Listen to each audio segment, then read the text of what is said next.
Nice. Hi, Talia. If you can please watch your chat function for your timing cues, and if you can go ahead and I want slate. to do that. I will do that. I will do that. Hi, my love.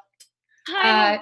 I'm good. Talia Edelheit, the Nocturnal. Whenever you're ready. Great. Hi, guys. Hi, Congratulations. Talia. Hi. Thank you. Congratulations on a fantastic film. I had no idea what was going to happen. Crazy. Nice. Yeah. What Thank you, drew both of you to this film? It is so twisty and turny. I'd love to know what drew you to the film and to the characters. Cammy, we can start with you. Yeah. The most interesting thing to me was the very process of reading the script, because I think it's always such a good sign when you're reading something and you're actually captivated in the story, not even like paying attention to like the specific role you're playing or anything. You're just like so lost in the mystery. And I couldn't put it down. I had no idea where it was going. Every time I thought it was going in one direction, it would surprise me and go in a different direction. And I felt like it was a sure thing. That's great. Yeah, Jessie. I have to agree. It was a really great read. I'm sure Camila and myself, like, we read a lot of scripts. So when there is one that grabs you from the beginning and keeps you all the way through, there's something Exactly. there. You don't even have to think about it so much. You just know that, like, okay, I was interested in this from beginning to end. I want to talk to some more people about this and see if they felt the same way. And everybody that I talked to about the script, they seem to have this deep rooted, like, long, passionate feeling about it, something that had been carried on for years.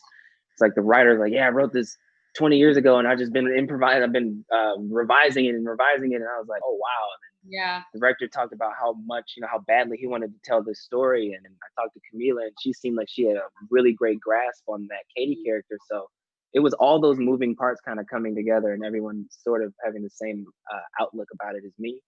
That was a really big draw. Absolutely. You guys the entire film, the entire cast really felt like you were all in the same world. You were all in love with what you were doing. That came through beautifully. Thanks. Now, Paranoia, it felt like Paranoia was just a character in itself. It felt like it was the two of you, and then there's Paranoia in the corner being like, what's up? Yeah. How did you guys play around with that? Jessie, we can go with you first. Oh, geez. To be honest, there's so many moments, and I'm not really sure how many of them they grasp, where, because I was playing like this, backbone husband, trying to stay strong, do the right thing kind of guy, I didn't want that to show in front of Katie. So there was a lot of moments where I kind of played into that behind her back, which is, gives the impression that he's up to something, which I loved, because we don't really know what side of the fence Adam is on.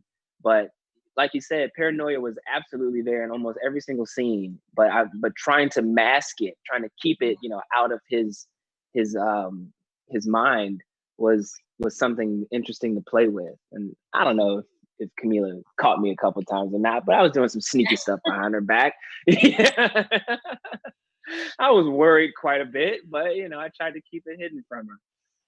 Yeah, I feel like the key was to build it, and kind of like with every twist to have a little bit more paranoia, because the more things happened that were unexpected, the more the character started to question everything before and everything they thought they knew was true.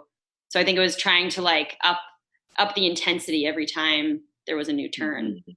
Absolutely. Last question. Speaking of twists and turns, Cammy, you're on Riverdale.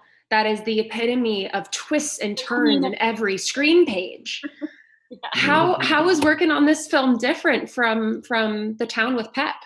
Yeah, I mean, there's obviously the similarity of it being a mystery and a thriller, but I think it's so incredibly different tonally, because I think Riverdale, obviously, like it relishes in the absurd and it has fun, and we kind of go to this like extreme stylized place. And the world of Dangerous Lives was very much more grounded, I think. Absolutely. And it felt more realistic, and kind of like, what if this crazy fortune happened to somebody?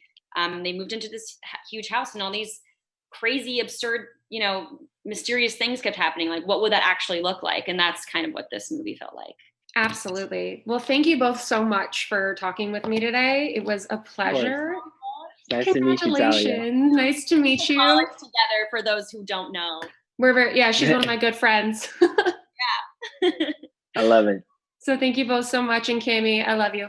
I'll talk Love to you you. soon. Sounds good.